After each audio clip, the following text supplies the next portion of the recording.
quick question.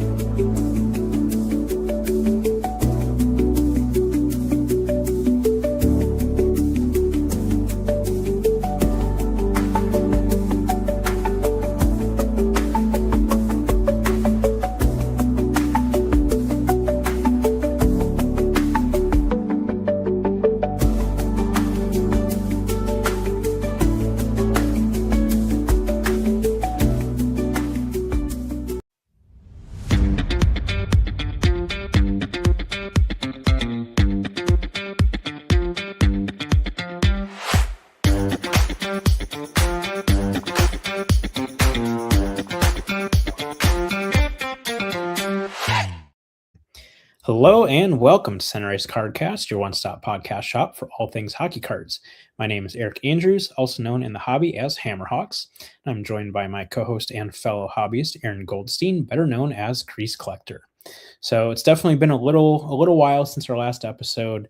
Kind of a combination of I was on vacation, Aaron's had work stuff, and kind of just haven't found that time that's worked over the last month. So I know it's been whatever 5-6 weeks since we've recorded, which is of course much longer than we like going, but kind of just how it was this time. So yeah, we're back, and here we are with another episode. So as is often the case, we'll kick things off with some mail. I know we both have a handful of things to show off, so we're kind of making up for that lack of episodes recently with a lot of show and tell. So Aaron, I will let you start things off. Of course. So yeah, that's the thing about, I wouldn't say long, but just time away. You get the chance to accumulate a little bit more mail. So that's definitely what we've done for you guys today. So yeah, good to be back for sure. So the first pickup that I'm going to share is actually a really nice patch upgrade from a card from Ultimate Collection, kind of fitting that Ultimate was just released. So I have kind of my own Ultimate kind of contribution. And this card came from the Hobby Insider forums. A Coburn collector reached out to me a little while ago saying he picked this up, I think, in like a bulk lot. And, this thing kind of had my name on it. So again, from Ultimate Collection from 2009-10, it's from the Ultimate Debut Threads autograph patches, of course, of Jonas Enroth. So what a great patch upgrade there. I mean, love the card design. And I don't have the one that I used to have, the initial copy that I had, but it's like a number patch. And so this one being the front emblem is just amazing. It's probably one of the best patches from his rookie year that I've seen so far, and it's a beauty. And again, just love the card design, and just a fantastic addition. Yeah, I especially that era, kind of like that 07, 08 to like 09, 10, 10, 11, those few years of those debut threads cards were just so awesome. I I feel like people really gravitated toward that set, especially those patches and patch auto versions. Yeah, so always cool to see those, even if it's many years after the fact. Really cool to get a nice patch upgrade. And like you said, it is kind of interesting that very few patches for him feature like emblem pieces, most of them being more number. Yeah, most of them being, number patches. And so to get a nice emblem piece is, they're definitely few and far between. So, especially from that era of, the Sabres jersey. So definitely a big pickup for me. And again, an upgrade from what I already had, but, a well-needed upgrade for sure. So yeah, it's fantastic. So moving on with some newer cards. So this is really fun. So I did not expect this. Going into the year, I didn't really expect this. Enroth getting some Swedish Hockey League cards, but even more so, once the season concluded, I didn't expect him to get any more SHL cards either. And I was, really surprised to see that Sportsu, now the official manufacturer of Swedish Hockey League cards, came out with an SHL playoff set. So, just to kind of recap the season, the Orbro team, did play up to expectations for, parts of the year. And so there was some talks about, potentially relegation at some point, but because of Enroth's amazing play through the back half of the year, they were able to kind of squeak into the playoffs. So at the time, it was just great to see him play some playoff hockey, and to get a win, was really fun to watch. And ultimately, he also kind of earned himself, um, you know, some more cardboard, which is great. So yeah, nothing too much to share so far, but this is the base card, and so I love that. It's a great looking base card. As you can see, playoffs kind of at the top there. So yeah, really nice, clean design, color matching in the background, and just a solid card. And I also ended up picking up a base parallel, and this one is the deep gold version out of 10, numbered 1 of 10. And what's really cool with the base parallels is that they kind of flip it on its head, where all the base parallels feature a black, bold background instead of the initial white base card. So just kind of like a side by side view there. So really bold choice to do that for all of their base parallels. In the initial, I guess the flagship, series 1 and series 2, all they did was the silver accents on the card is what they would kind of color in with some foil. But on the playoff base versions, they did that, but they also just, again, they really went with a bold design, a bold color choice for the rest of the card. So I really love that choice. Maybe not everyone does, but I really love the look of these cards. I think it's super cool. I mean, it's just like you said, it's not something that you see too often. I feel like really the only other time I can picture that having been done, at least with hockey cards, is I know Leaf did that with the in the game used vintage memorabilia cards a few years ago. Back to back releases had the same like general design. The first year of the two was a white background, and then the second year was a black background. But again, like the same layout, same design, just like the different color backgrounds, which yeah, made it a very stark contrast, like you said, with those. But yeah, just kind of like a cool, like almost like a continuation in that case. But then obviously for this, making it very clear, like this is something different. Exactly. So yeah, definitely love these cards here. And again, it's nice to get some new cardboard in the collection. So it's just fantastic. So that kind of ends off the SHL 25-26 season with this playoff release. So still more cards to come, including this one, but this one is I really love picking up this card.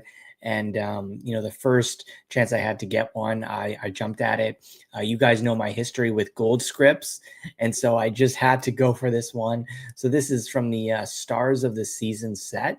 It's the golden script out of 25, and what a great looking card. You can see that kind of gold rainbow foil in the background there, and of course that autograph there, also kind of done up in foil, and that's just really cool. So yeah, just amazing. I mean, just fantastic. And I mean, correct me if I'm wrong, and if someone knows the answer, please let me know, but where do they get these autographs? Like, I've heard they get them from, I mean, Enroth did sign cards earlier this season for them, so maybe it's from that. But I heard they get these from, the player contracts that they use to kind of sign. Okay, yes, you can use me in this set, or whatever it is, or maybe from the league that kind of releases them, for their likeness to be used. So who knows how true that is, and where they get these kind of signatures to use. If they don't have them sign the cards, they just use the kind of shadow version of their autograph. But either way, fantastic cards. And, I was not going to let another gold script elude me for years and years. So I just had to get it. Right. And it's a great card. Yeah, I think I've heard different not even theories, but I've heard over the years that they're actually like both of those are true. I forget who it might have been. Pavel Bure. Somebody had found like what they believe is like the autograph that Right. all of like his like Like facsimile stuff. MVP and stuff Yeah, like that. yeah, and like showed like the side by side, and it's like, yeah, like I think you're probably right. Like That's really cool. that seems about right. But yeah, then I also have seen and heard about like the player contract, like with the card company, or yeah, some of it might be provided by the league itself, stuff like that. So yeah, I think it's kind of a little bit of a variety, but yeah, that's a really cool looking card. I really like how not only the facsimile signature, but also the kind of like the Carolina Hurricanes logo in the Yeah, background. like the like Um, the planet rings in the yeah, background, or kind of that gold yeah, look to it, and they're can't really notice on the camera here, but they are raised yep. up That's what I from was the gonna say. It's almost actual like an card. Yes, embossed foil type of thing. exactly. So Very yeah, cool. they have that gold shine, and then of course when you have it in the light, it has that rainbow look as well. So really great card there, and just happy to have them. And this last one, I've had the card forever, but it's not so much about the card; it's what it's kind of displayed in. So I finally, after years, I finally got these one-touch holders to display some booklet cards. So I have about 6 of my booklet cards in these holders. So just wanted to kind of showcase that. I got these from Amazon a little while ago. They fit okay. There's a little bit of room there, but for the most part, it's pretty good. The thickness is perfect. So just wanted to showcase that again, the card isn't new, but just kind of the way I'm displaying them now is kind of new. So just kind of a fun thing there to show off. Oh, you're on mute, I think. Indeed, I am. There we go. Yeah, it's really nice being able to actually enjoy booklet cards because so often we have them folded up, and they're in a different one touch or top Like a loader or a cube. two-piece box, whatever it is. Yeah, so being able to actually see the inside of the booklet is definitely nice. So Yeah, I just grabbed this right now. Just I'm like, well, it's not a new pickup, but technically it is. I got this in the mail. These one touch holders this week, so that was a fun kind of experience there. So, yeah, not new, but just a new experience, I guess we should say. So that does it for me. But yeah, just a lot of fun mail. cool. So for mine, I've got 5 things here, all being new cards. Start off with a couple of Jacob Slavin cards. This first one, I was kind of telling Aaron before we started. At first glance, you might not think too much of it. Just kind of, it's a fairly standard-ish card. There's nothing inherently like special or unique about it. But what really stands out in my mind is these are a lot tougher and rarer of cards than I think people realize. So that being from 25-26 Upper Deck Extended Series, a Dazzler's Gold Parallel. Oh wow. Yeah, I've seen some of those, but not as often as you think. Considering when we first saw Dazzlers kind of start in the hobby, they were kind of everywhere. But these extra parallels, especially the golds, yeah, you don't see them often. I don't know what the odds are on those, but they're pretty tough. I think, if I recall correctly, they're like 1 in 2,880, Yeah, I that's think. actually insane. And then there's, I think, like 60 guys in each Yeah, series, like good luck pulling something. that. So yeah, I mean, it's like between just the odds on their own, but then multiply that out by like 60 guys on the checklist or 75, whatever it is. I don't remember. I think it's 60, but it's like once you start doing all that math, it's like, yeah, like there's not too many of these out there. Like there's probably like, I saw somebody speculate a few weeks ago saying like, yeah, I think there's probably like 5 of these. Really?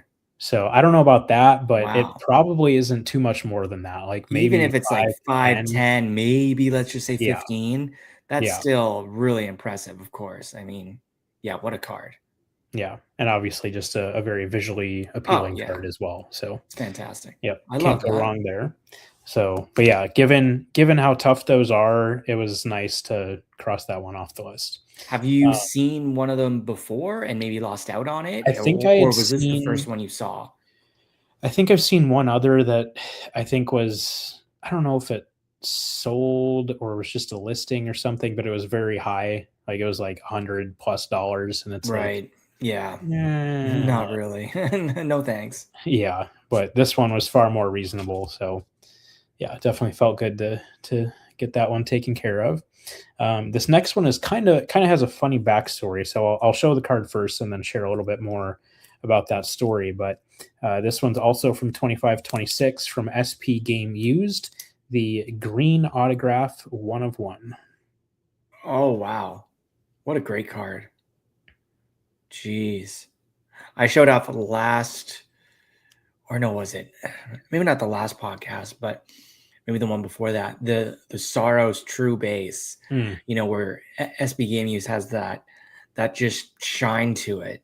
And yeah, that's definitely on display fully here. And of course, you have that color as well that just pops incredibly well. So I love that card. I love the green. I love color matches are great, but it's always fun when you can get just a random kind of color in there, and it just hmm just makes it pop. Hey Matt, just makes it pop from another generic card out there. So great pickup. And again, I love that SP Game Use S kind of foil that they use and kind of rainbow effect. It looks really good, and especially being a 1 of 1 autographed, it's great.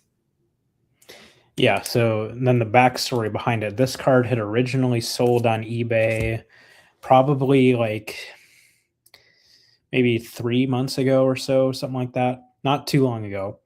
And I must have just been feeling cheap at that point. Maybe I had bought something recently and didn't want to spend money. I don't know. I don't remember what it was, but I was watching the listing, like bid on it, and it sold, and I was like, yeah, like that's probably cheaper than it should have gone for, but oh well. Anyway, so then the card popped up again recently, and I was like, okay, like I've let it slip through my hands once. I'm not missing out on it again. When So the auction ended, was it one of those scenarios where you're like, we'll see where this goes, but then as soon as it slips through your fingers, it's gone essentially. mhm. Is when your true feelings kind of come out, and you're like, yeah, I really want that card. Like Yeah, I really want that card, but now it's gone, and I really want it. And then yeah, luckily, you were given that second chance, and of course you didn't. You made no mistake, and you're just like, yep, I can't let that happen again. I like this card kind of too much, more than I thought I did, mhm. and I just had to have it because yeah, like SB Game Used, and it's so good, it's so nice. So I'm really glad you picked that one up for sure. It's a great card. Yeah, it was still, I would say it was a reasonable price, like not a good deal, but it's like, yeah, like that's, I can live with that type of thing. But it was definitely higher than it went for the first time. So I did pay a little bit of the quote unquote stupid tax on it, but it happens. That's okay. It's first of many if you're a collector in the game this long. Yep. Yep. I mean, that Crawford that you mentioned there, it's so fun, seeing those cards and the various parallels they have. It's really, really nice. So especially those true base, to their jersey number. hmm So nice. It took me years to actually pick one up, but that kind of foil, kind of that rainbow kind of shine to them, it's really impressive. Again, for just base cards, right? hmm Amazing. Yep. And then changing gears, moving away from Slavin into some other stuff. These next two cards actually came from our good buddy Craig. He was selling off some stuff recently and was able to pick Nice. these up. Aaron, I know you'll appreciate this. You'll appreciate both of them, but especially this first one. Just one of those cards that it's like, do I need this? No. But you see it and it's just like, that's a really cool card. And the price isn't bad. So I'm just going to go ahead and grab it. Like, it's just cool. It's like the fries with your burger Yeah. kind of thing. Yeah. And that's actually not a terrible analogy because the second card was much more expensive than this one is. So this is kind of the side dish. So Yeah, the side dish, exactly. yeah. So anyway, I think this is from 0405, if I remember correctly. Dr. Price did a passing the torch product that Oh, I was love that. featured Patrick Waugh and Martin Brodeur. Yeah. There were a lot of really cool cards in that product. And Craig had a number of cards from that set as part of this big sales post, but this is the one that like immediately caught my attention. And again, for the price that we worked out on, I thought, like, yeah, that's just a really cool piece for a pretty reasonable price. So I would have to look up what the print run is. It's probably not terribly high, but not terribly low either, probably like 30 or something. I don't know. But anyway, from that passing the torch product, it is one of the dual pad cards. Oh, wow. That's really nice. I've seen a lot of passing the torch cards over the years, and I mean, I probably have at some point, but in passing, but it doesn't, ring a bell for me, this specific set. But yeah, what a beautiful card. I mean, yeah, nothing wrong with that at all. I love it. Yeah, I love the memorabilia material. I love how he's wearing for why he's wearing his maroon jerseys, and then the memorabilia piece is blue. It kind of showcases the different color Mhm. scheme, and then of course Brodeur with his classic red. So I love that. Fantastic card.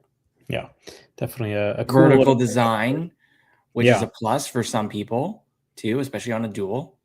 Vertical design, very nice. Hmm.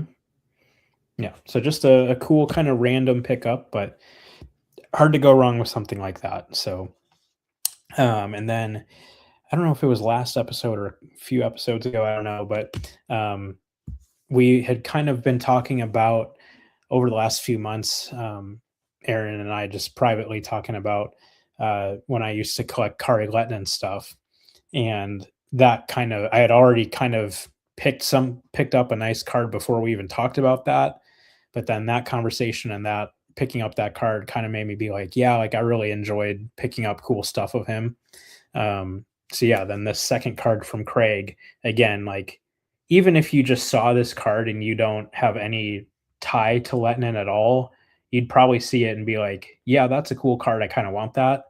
But then knowing that you have that tie, and then again, the price was very, very reasonable, in my opinion. So just a super cool card. And I would say definitely one of the best patches I have now, not only just for Lettinen, but in general. Super nice card from one of our collective favorite products, that being President's Choice in the Crease, a jumbo memorabilia patch, one of one, of course, of Kari Lettinen. Oh, dude, that's so sick. Oh, I was not expecting that at all. I was expecting like, um, before you said President's Choice, like a nice like Thrasher patch or a crazy Dallas patch. I mean, I guess this would be comes from a Dallas Stars jersey, but I mean that is just unbelievable, man. I love those centennial patches that the NHL did on every jersey in 2017. It was just such a cool thing to do, and you got the perfect piece, the middle piece with the NHL logo there. I mean, like would that be considered a shield card, or would that just be considered just a really nice patch? Because I can't tell anymore. It's so nice, and I love how it says 1917 and then 2017 there. So just I was not expecting this. Just the history of the league. That's probably one of the best patches you could get ever. Um, yeah, it's I would say it's probably one of your best patches ever. Like top 5 easily, like maybe even top 3 if you were to really rank them. Amazing, just amazing. Yeah, so definitely was very happy to pick that up. Just a beautiful piece, and again, not that the price is the end all be all, but given what I paid for it and what that card is, like it was a total no brainer. Like, yeah, I'm getting that for sure. So yeah, shout out to Craig. Appreciate the easy deal for those. And then the last one, kind of not completely different from everything we've seen so far, but another super nice card for my collection. Kind of builds on something I showed last episode, actually, for those who remember way back in June. Crazy to think it's August now. That's just wild how fast time has gone. But anyway, yeah, this is a card that I picked up. I think the auction ended maybe late June, early July, something like that. I don't remember exactly, but yeah, just a super cool card. And again, there's a backstory that I'll get into in a minute, but I'll show the card first. So this being another very nice President's Choice card from the Bud End set of the one and only Connor Bedard. Oh wow, that's so nice. Is this your third? This is my fifth. I'm so off. That's crazy. I love that. What a great card. Yeah, the butt ends cards. I mean, for those who haven't seen it before, it's unbelievable. Yep. So you can see it's Oh, the lizard skins. the lizard Nice. skin Yeah. grip there. Super cool. Clearly used as well. You can see kind of the grip, kind of decolored a little bit in some areas. Has some color on it. That's great. Fantastic. So I Yeah. guess he tapes up his stick and then puts the grip on it, it seems. That's what it seems like, yeah. Which is interesting. I guess not a lot of players maybe do that, but he does. I guess maybe it grips a little bit better or just whatever it is. It's great. Or it has that smooth finish on the top maybe that he likes. I don't know. Mm-hmm. Great. Yeah. Who knows? It is interesting though. And I mean that's kind of the beauty of the Bud End cards, honestly, is like none of them are the same. Like you There's a lot get of to see personality. so much variance, whether it's a skater and especially the goalies, how they tape the knob and all, like it's just very interesting. So that's the first and only player Bud End card that I have. The other four are all goalies, but yeah, super cool. It ties into my collection nicely, obviously, just being Bedard, a Blackhawks card, all that. But if you guys remember the stick handle card that I have from President's Choice, that card and this Bud End card were the first two Bedard cards that Brian ever made. He got that 2024 World Championship stick, and those were the first two cards that he made using that stick. So just kind of a nice to pair those back together. But also, at the time when it was made, Brian offered me the chance to buy this card back at the time. And the price was, I think, not unreasonable, but it was just probably a little bit more than I would have paid, especially having the kind of the choice between the two. I definitely preferred the stick handle, so that's what I went with.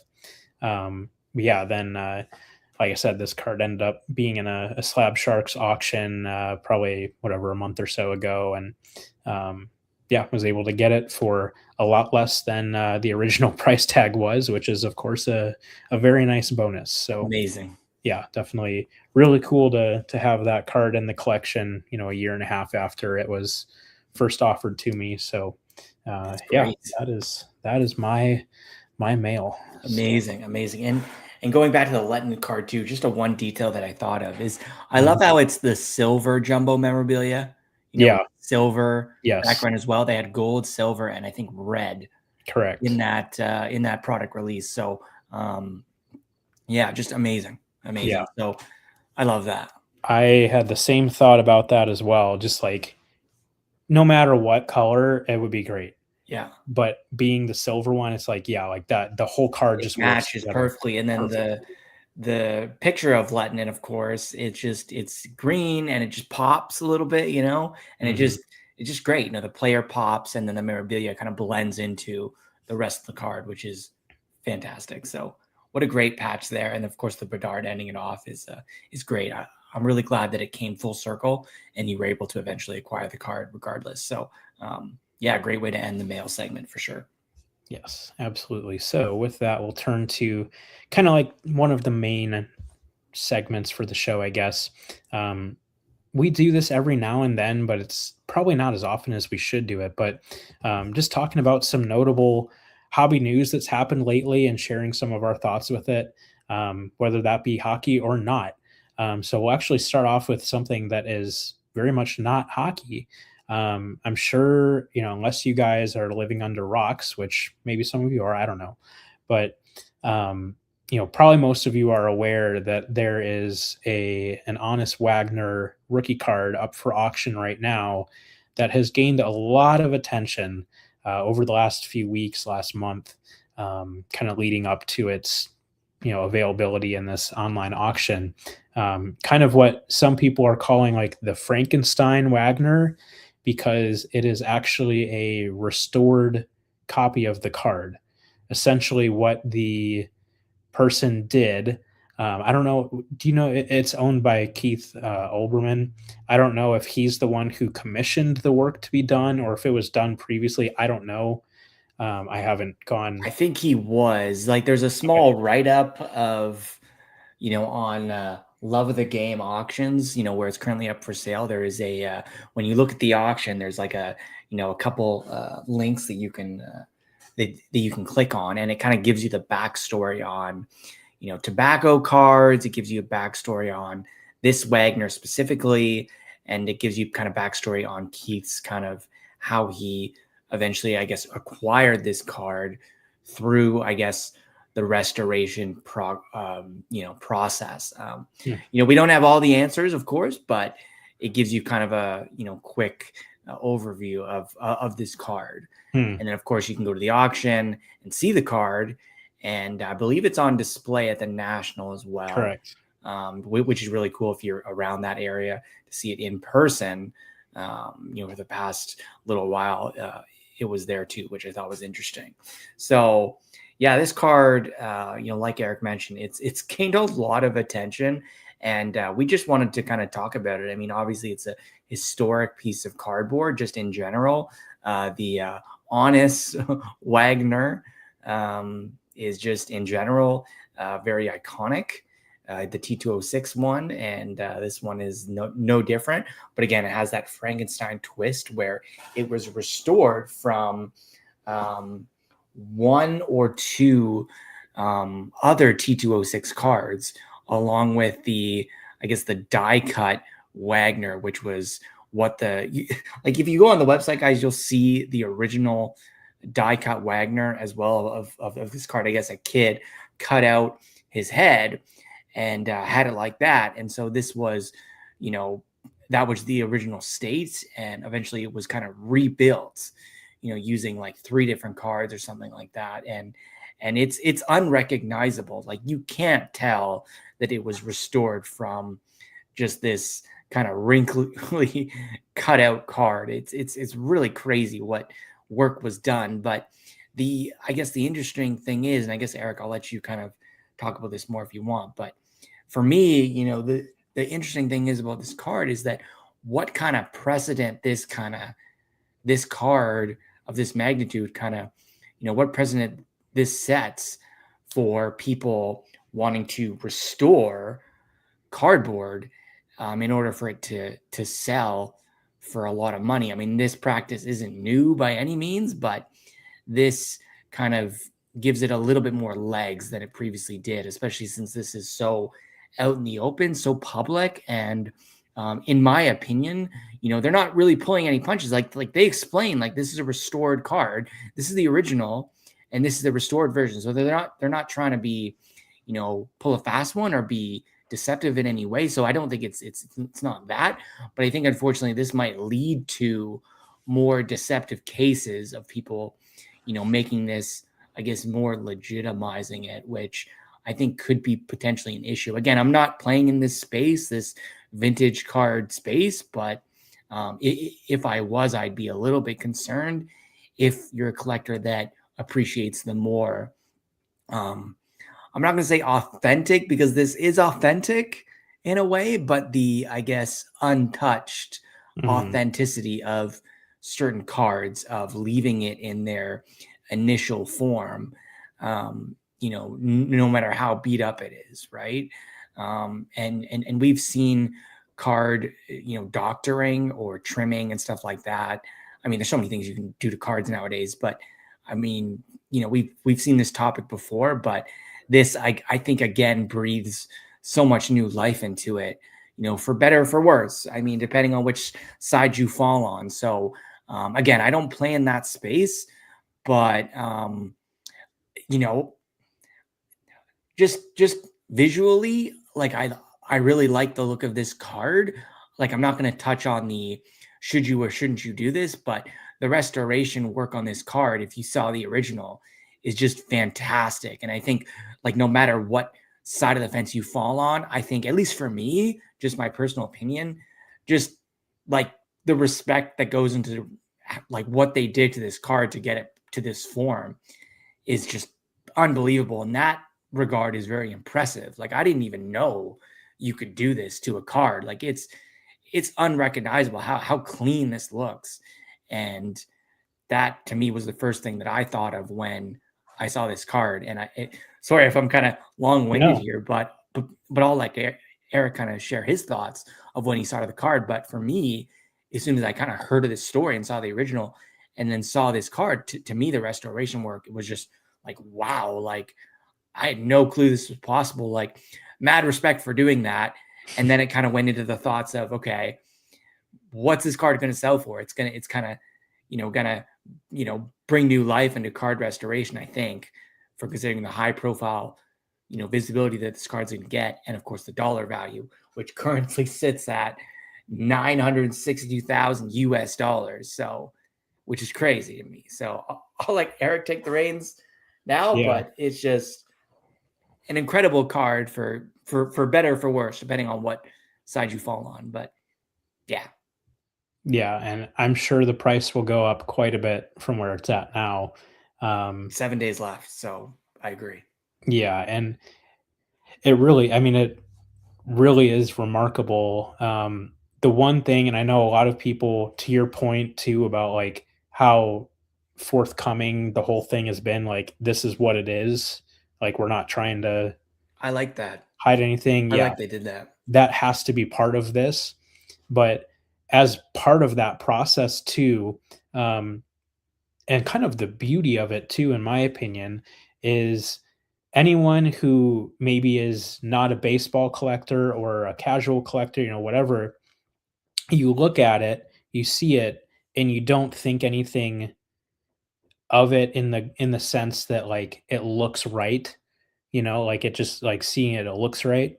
Um, but I did a little bit of reading on it, like I don't know, a couple weeks ago or something, and the background is actually a little bit different than the rest of the Wagners. It's a little bit more yellow, whereas the real original Wagners are more orangish. Correct. So they are, but of course, again, like at a glance, like you don't necessarily pick up on that. Again, unless you're like super in that space, which then you would. But it's kind of just for someone who is serious about a card like that, it is just like that immediate factor of like, okay, I can tell just based on that, this is not an original, untouched version of the card. So even just that is kind of a nice touch, that it is different enough, but it still looks, consistent, looks right with the cards. But yeah, I mean, the fact that, like you said, that you can take, multiple cards and kind of reconstruct how it should be is just like crazy that it came out that good. And I know they had to be very intentional with which players they were using based on like the shapes of their heads and like I how much have of the player background there was. actually, if you want to know. Yeah, This was from a let me look up the name here. yeah. Again, we know this isn't hockey, but like I think any collector can appreciate this conversation. So it was taken from presumably from a Tommy Leach portrait card from the same set. So again, to Eric's point, it was a portrait, same thing. It wasn't like a hitting or catching, visual. It was a portrait visual on the card from the same T206 set. And that was used for the background of the card. So if you look up the card online, you'll see that kind of yellowy hue in the background, which again, I assume is what was used here. And then maybe this card or maybe another I've heard was used. It could have been the Tommy Leach, but it could have been another. For the back of the card, let me look it up here. I believe it was the Sweet Caporal cigarette advertisement that was used on the back. So this might have been the Leash card that just had the same back, or I've heard it possibly was used with another card that I guess was skinned and used the back to go along with the front of the card being made up of the Wagner cutout, like die cut, and the Leach background, which is so interesting. So 2, maybe 3 cards was used in the creation of this card, which is like, again, we're not art, historians or restorers, but in that space, I'm sure they would know exactly what was done. But for me, I know there's art restoration and the stuff they could do is unbelievable, but to see it happen in cardboard is crazy. Like I even just the scaling, like the T206 cards, the cigarette cards are so small. Like, how do you even do that? Like, skin a card and just like, it's unbelievable. Like, it's like, how do you do that? Yeah, it's incredibly impressive for sure. Like the final product is, yeah, beautiful. So it makes sense why it is already at the price it is and why it will continue to go up, because just the eye appeal of the card and knowing that at least part of it is an authentic Wagner T206.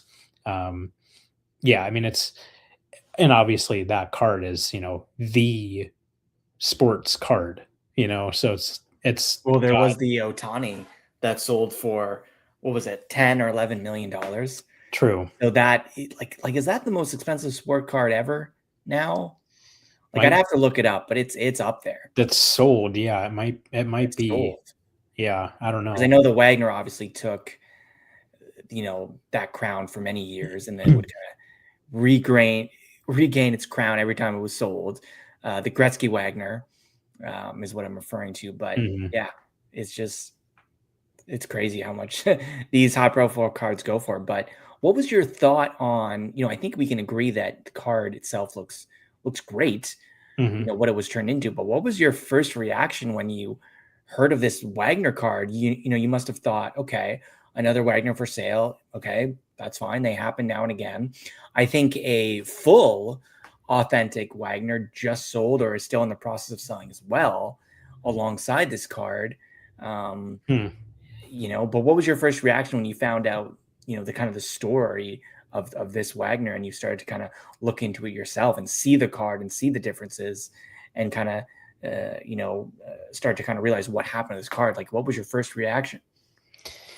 Yeah, that's a great question. I have gone back and forth on it, and I don't even know where I'm at on it now. A lot of that Interesting. a lot of that comes from the sense that I'm typically a very much a leave things alone. Like just Yes, like don't do stuff to things because yes, I know that you own the card. Yes, you can do whatever you want with it. Yes, you think you're going to keep it forever, but we don't live forever. Someone else is going to own that thing at some point. So have the respect that maybe someone else doesn't want something altered. So that's that's a fair point. usually the camp that I'm in. But for something like this, it's almost like so unique that it almost transcends that in some ways. Yeah, that's what I'm getting at too. So yeah, it's a very unique situation.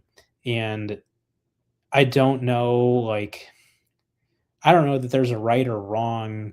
Again, going back, like I said, you can do whatever you want. So there's not a right or wrong with it anyway. But for something like this, where it's the card itself transcends the hobby anyway. So it's like every single copy of the card has its own story, is unique. And, in that way, it's like, well, you know, sure, like go ahead and restore it. Like, and, appreciate what, it means as opposed, compared to just what it physically is. in a way. So yeah, I can kind of see both sides of it and resonate with elements of both sides of it, if that makes sense. That's great. That's great. Yeah, like I definitely see your point about that. But it's interesting. Like some people are calling it like a one of one Wagner, which I don't know if I would agree with like a one of one, you know, declaration on it. But um, the fact that they restored this card is again, unbelievable. And I don't think we'll see another like that. I mean, or anyone, because there's been other Wagners in the past that have been, cut in half and stuff like that, and they'll sell for a pretty penny. But would we see those examples of Wagner's now in the future? Now that there's this precedent, um, would we see those types of Wagners, or in the future, if another one gets discovered and it's cut in half or something, would we see those restored? Or would anyone even take that job to even restore it? Like, clearly there's money in it now because this one sets the tone. But, so I guess you can, or an existing Wagner, sharpen it up a bit, or do whatever you're going to do to it. But who would, I get it, money talks, but who would be daring enough to even try to restore this thing again? So I don't know, but I guess I maybe, underestimate card restoring or card doctoring. But to me, like, would anyone try anything like this again? Or is this going to be truly a one of one restoration job? And I don't know.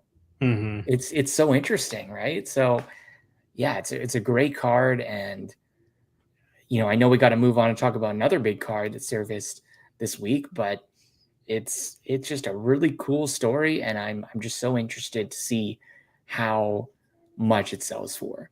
Yeah, it's going to be a really cool auction to watch unfold. Yeah, absolutely. So, as you alluded to, we'll shift to the next card we're going to talk about. And Alex, you're right on cue here. You know, that being the Macklin Celebrini Gold Outburst Young Gun. Of course, was pulled. I think it was only like a week ago or something, right? Very Something like recently. that. So, of course, that is really the story within the hockey card hobby right now. It's this massive chase card. One of the most significant modern current era cards produced has finally been pulled and is out at auction right now with Heritage Auctions. So yeah, obviously it's super cool to see that big time card get pulled. The Bedard has not surfaced yet. Of course, the Celebrini had not surfaced until, like I said, just last week. um, so it's just super cool to actually see that level of card get pulled and surface and all that.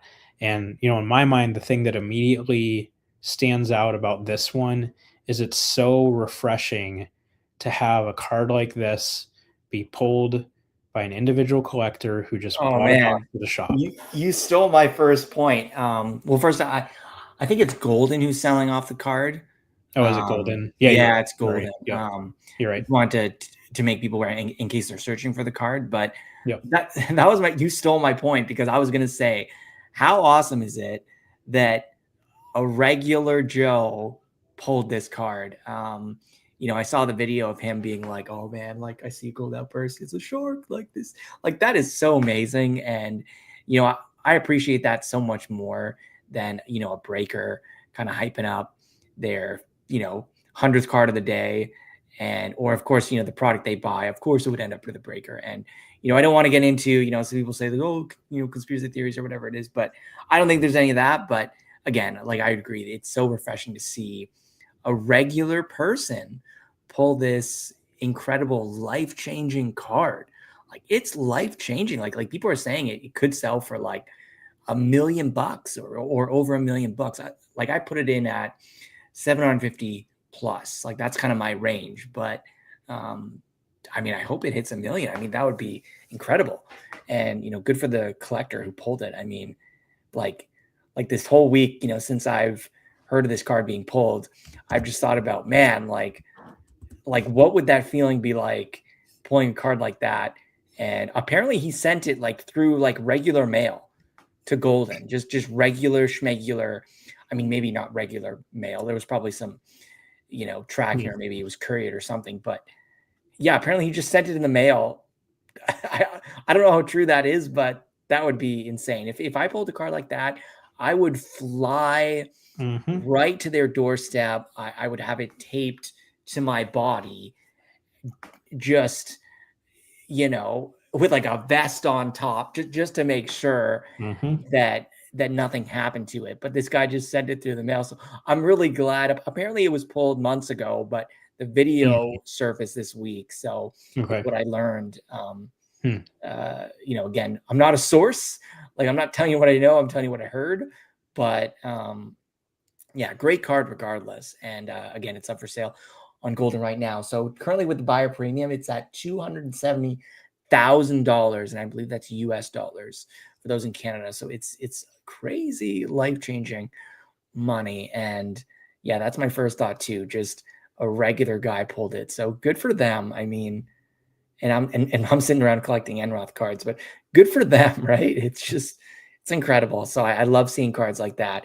And like Eric mentioned, just this is the first time like a modern, like there's some crazy sales, but this is the first time a modern chase card is going to get this type of attention, and especially the season that Celebrini had. Like, they're calling for this kid to be the next like Crosby.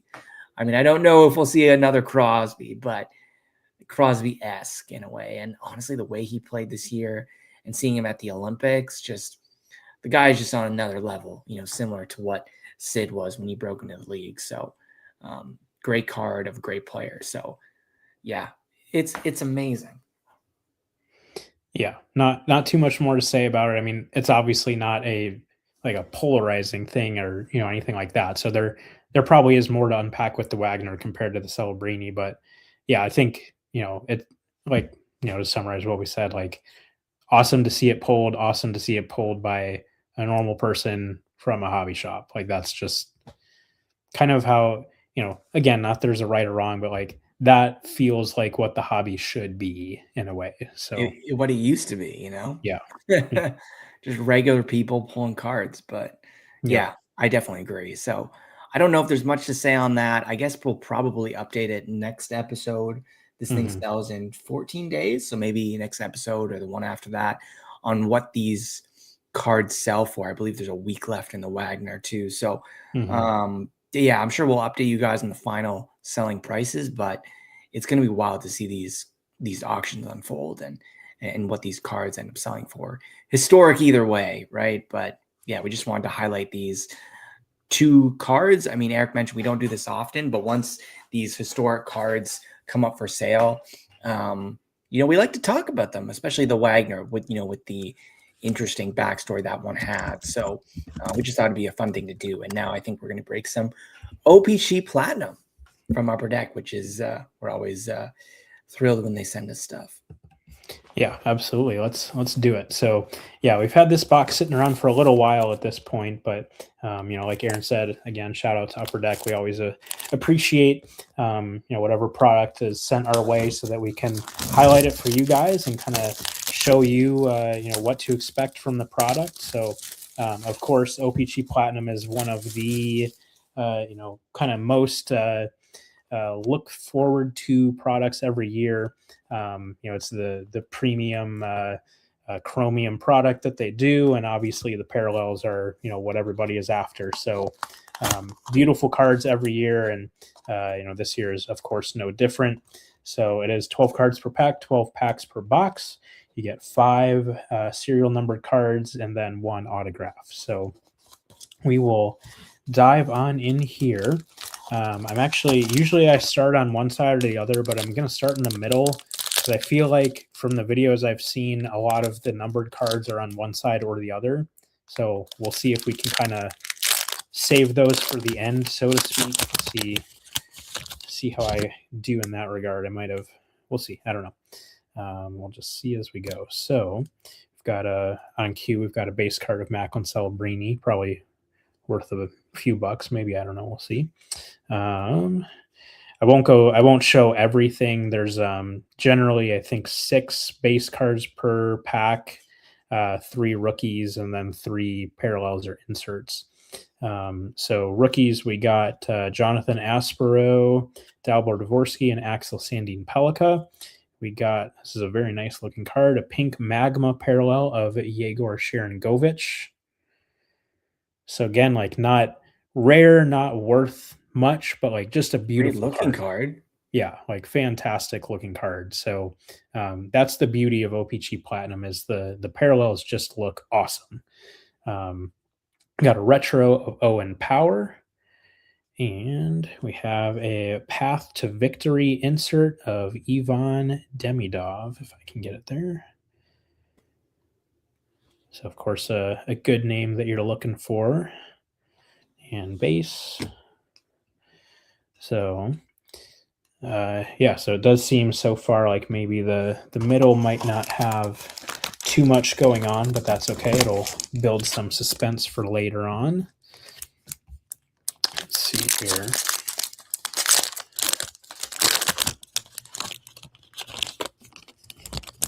Alrighty, and I think both of the Schaefer Golden Treasures have been pulled. I feel like I have seen the auto and the base both surface. So we've got base rookies of Matthew Wood and Zach Metza and Colton Dock. And then we have a rainbow parallel of Sebastian Aho. I love those rainbows. And then the Four Nations as well. Yeah. And those parallels, they look really nice. This is a nice one here. I think you get one retro rainbow per box, and we've got Ivan Demidov there. Nice. Yes, there would be a retro golden treasure as well. Good call. And then a vibe check of Steven Stamkos, and these kind of have that like brushed stainless steel look to them. Like a fridge. Really, really cool. I know the matte pink cards were like that. Just a very cool, finish on the card. Differentiates it a bit from the kind of the normal OPC Platinum look. So that finish is always really cool. On to our next pack here. See what we've got. Looks like we do have our first numbered card here. First, we have rookies of Artem Levshinov, Ryan Ufko, and Michael Callahan. And I like that one. This is a new parallel this year, and they look really nice. So turquoise fragments numbered out of 249 for the Chicago Blackhawks of Spencer Knight. Oh, that's a great looking card. Perfect for your collection. That's going right in the PC. Sure is. Very nice. Look at that. I love that. That actually looks fragmented. Yep, definitely that. There's no rhyme or reason with the, pattern. It's just, it's great. Kind of like that cracked ice effect almost. Yeah. That would look perfect, like sitting on your desk. Just, I know you outfitted your office recently at work, and so I think that would be very nice. Yeah, so definitely a very visually appealing card there. And I mean, imagine something like that of like Celebrini, Oh, that would be, the color match would be unbelievable. Yeah, it'd be very cool. So we've got a retro of Wyatt Johnston and a vibe check of Dawson Mercer. To your point, Matt, I don't think the Schaefer Gold Outburst Young Gun has surfaced. At least I don't recall seeing it. Don't know. I feel like that's, again, I don't think so. That would be the next big. Yeah, like I think if it had been pulled, we probably would immediately be like, oh yeah, like that has been. So yeah, I would think it probably hasn't, or if it has, it was not, promoted publicly. So let's see here. On to our fourth pack. Let's see. We have got base rookies of Yanni Newman, Gabe Perreault, and Wyatt Emote. We have another numbered card here, a red prism out of 199 of Kevin Fiala. Nice looking cards. Yep, the red prisms are always nice. We have a rainbow rookie of Alexander Nikishin for the Stanley Cup champion Hurricanes. And a sweet selections for the Blackhawks of Sam Rinzel, player who I am very high on. I think he will turn into a really nice player. Again, one of those cards that kind of has that brushed stainless steel type of look to it. So very cool. So clearly I was not correct about the where the numbered cards are falling. So it seems like they might be pretty evenly spaced out in this box, which is honestly a really good thing. So it's kind of a bummer if you can just easily map them out and then and know where the numbers are going to be. Yeah, so that's good. You don't want it to be too predictable. So we'll jump over to the left column here. See what we've got: Marshall Warren, Victor Osman, and Danila Yurov for the base rookies. We have a sunset rookie of Hunter Skinner. Very nice looking Those card. look cool. Colors pop on that really nicely. Have a retro of Steven Stamkos and a sweet selections of Zeev Buium. So fairly standard pack there. Hey, and a base of UC Saros for you. Hey, there it is. Set that one aside, add it to your Saros stack. That'd be great. I've been wanting to get one of the Four Nations. Yeah, we got the Four Nations flagship base card out of extended series, so I actually can see it from where I'm sitting right now. There we go. So I'll have that one set aside for you. Let's see, on to our next pack. We have Kirill Kudryavtsev, Zeev Buium, and Jacob Gaucher for the base rookies. We have a rainbow rookie, and that's definitely a very good one there for the Anaheim Ducks of Beckett Seneca. Nice card there. We've got a sunset of Sean Monahan and a path to victory of Tim Stützle. So can never go wrong with a parallel of one of the top rookies. Always a good thing. So that puts us at the halfway point. I think we still need 3 numbered cards and the autograph. Let's see what we've got here. We've got some color, and this is one of the better parallels that you're looking for. We've got our base rookies of Jack Finley, Quinn Hudson, and Dominic Fensore. And then, that's a real nice card there. We have an orange checkers numbered out of 25 for the Carolina Hurricanes of Alexander Nikishin. Very nice. Yeah, I love the checker parallel. It looks so good. Nice. Yeah, you're always kind of hoping for the seismic gold or lower. Yeah. For the parallels. So obviously that's a really nice one there. And Nikishin is certainly a decent rookie to get there. We also have a sunset of Ryan Nugent-Hopkins. We have a retro of Matthias Ekholm and a vibe check of Tyson Forster. So yeah, definitely had a very nice card there. Will not be surprised if that is the hit of the box. If we get something better, that would be great, but that is definitely a very solid pull. Let's see what else we can find here. All right, we have got base rookies of Luka Cagnoni, Ian Moore, and Adar Suniev. We have a rainbow of Alex DeBrincat. We have a pink magma rookie of Colton Dock. Again, those are really, really nice looking cards. And a sweet selections of Noah Ostland. So a little bit more common of a pack, so to speak. And base. Down to the right column. So we've got 4 packs left. I think we're still looking for two numbered cards and the autograph, I think. Should come down to the end, which is exciting. Yeah, should be a good finish here. We've got base rookies of Frederick Brunet, Isaac Howard, and Jacob Melanson. That's a cool looking card there. A Violet Pixels out of 299 for the Carolina Hurricanes / Hartford Whalers of Joel Nystrom. Oh, that's cool. And I've got to love the Whaler jerseys. Yeah, shout out to our buddy Glenn. Always fun seeing the Whalers jerseys. So Very cool. A retro of John Carlson and a Path to Victory of Sam Bennett. Alrighty. Let's see. So down to 3 packs here. Still need that autograph. Of course, most of the autographs in the product are hard signed. There are the red rainbow autographs that are stickers, but I think everything else is hard signed. So let's see what we end up with here. We've got rookies of Sam Morton, Donovan Sabrango, and Justin Robida. Our next numbered card is another Violet Pixels out of 299 of Pasta, David Pasternak. Very cool. Good name, of course. Rainbow of Jake Neighbors.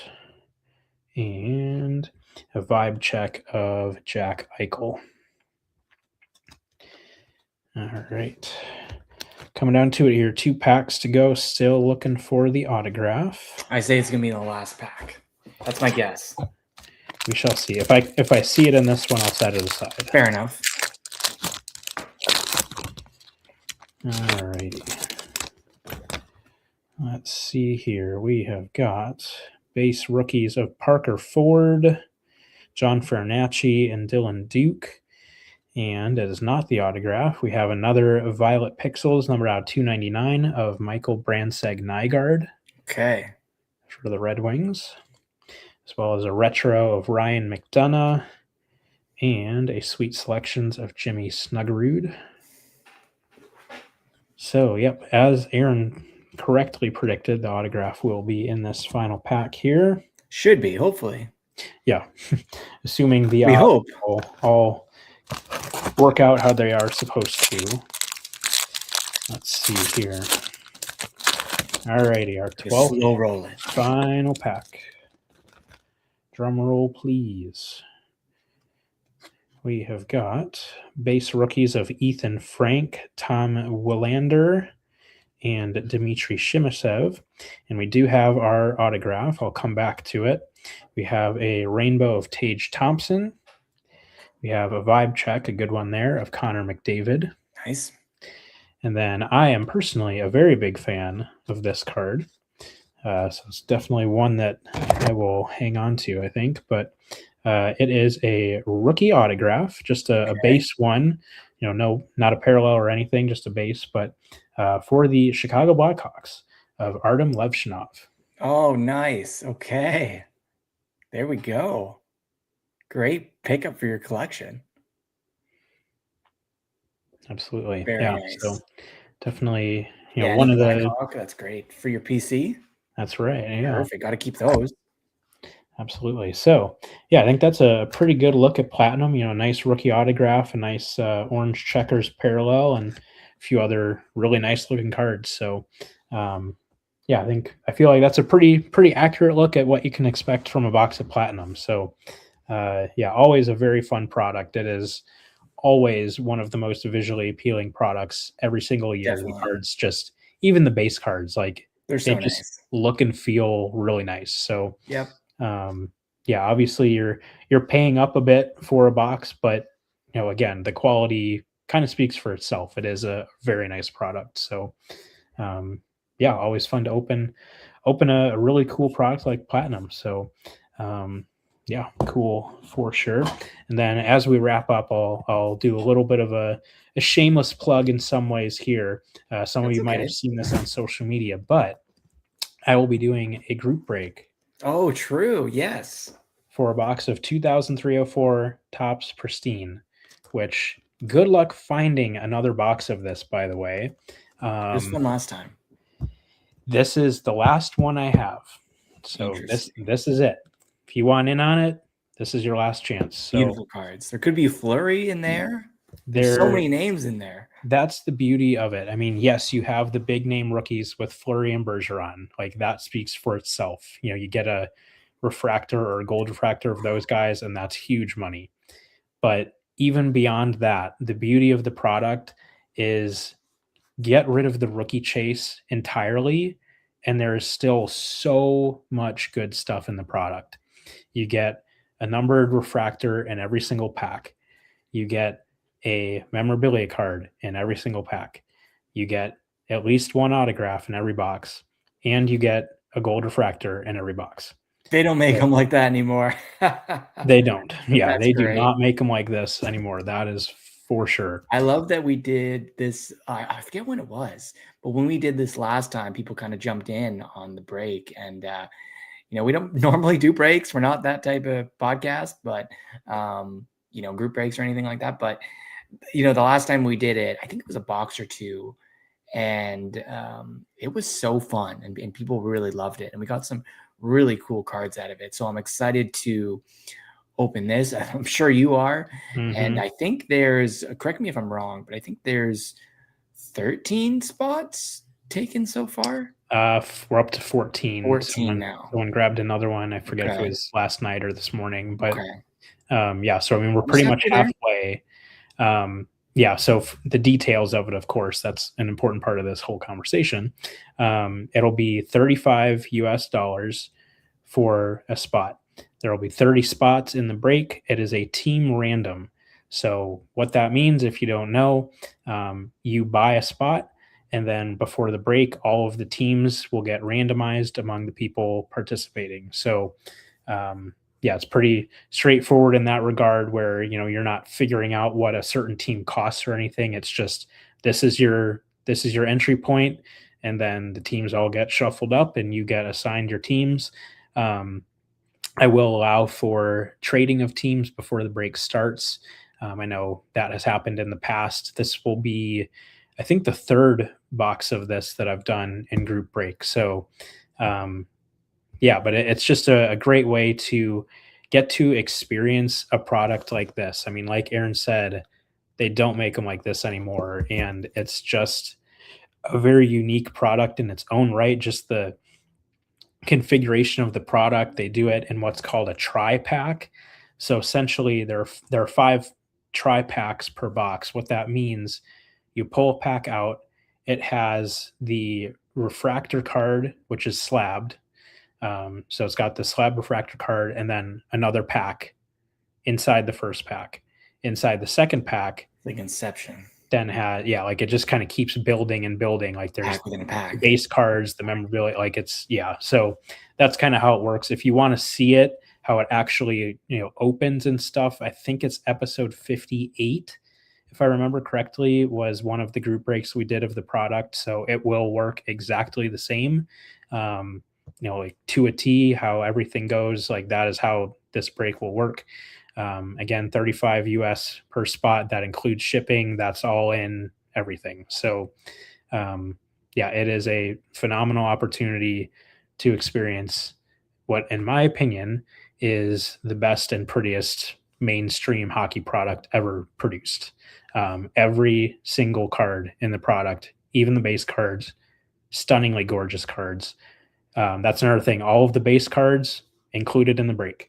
So like literally everything in the break you get, which is not usually the case. Usually with group breaks, base cards are not included, but for something like this, because they are so incredibly nice, everything is in. So just an awesome product. And again, like I said, you're not even relying on Fleury or Bergeron.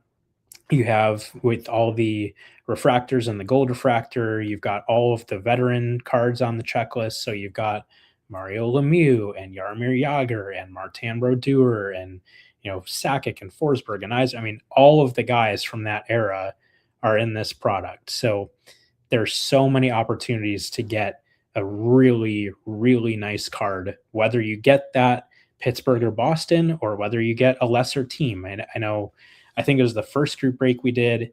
Even I think the Coyotes had a few, like 2 really nice cards pulled. So it's like, even if you have like a lesser team, like you can still get something really nice. So and then the memorabilia cards, ton of huge names, and there's refractor versions of all of those. It's just a very, very special product. And definitely encourage you guys to jump in on it. At the end of the day, the way I kind of always tell people is it's $35. If you jump in on a group break of whatever product has just come out, you're spending more than that and you might not even get anything at all. Now, of course, you're not guaranteed to get anything from this. Of course, it's a group break, but I think in each of the other breaks we've done, almost every team has gotten something, even if it's just a base card, which I know that's not the most exciting thing at the end of the day, but you're still probably going to get something. So, and then again, if you're getting the hits and the refractors and all that, it's a huge win. So, yeah, absolutely encourage you. Just from the value standpoint, compared to a normal group break, it's a really good value in my opinion. But also just the fact, like, this is such a unique thing. Getting the opportunity to experience a product like this, you're probably not going to have a shot at it ever again. Good luck finding another box. Like I said, this product was extremely limited, even when it first came out. If you do the math of it's 1 gold refractor per box, like I said, you do the math on that across the entire checklist, there's only 6,270 boxes produced. That is nothing.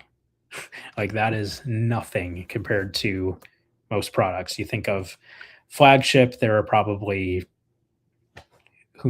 probably 6 figures of boxes that are produced. So extremely rare, scarce product, even from the time it came out 22 years ago. So so if you want in on it, we have posted about it on all of our social media. So just go on there and comment to claim your spot. It will break whenever it fills. So it's ultimately up to you guys how quickly this happens. In theory, if the last 16 spots are claimed today, I could do it today. So, it's totally up to you guys when it happens. But if you're on the fence, I would say just do it. For $35, it's a pretty worthwhile, endeavor in my opinion. So, but I don't know. There's too much more to say about it. I think, like I said, episode 58, I think, is one of those episodes where we did a box of this. So go check that out if you're kind of curious or aren't quite sure how it works, and that will give you a really good idea of what to expect. So, shameless plug there, but strongly encourage you guys to participate because it is so much fun opening this product. So, I think that's all I've got. Aaron, anything else for you? I'm good. This is a great episode. Yeah, definitely fun. Good to get back in the saddle, so to speak, and record another episode. Like I said, had been a while, but we're back at it. So, so we'll leave it at that.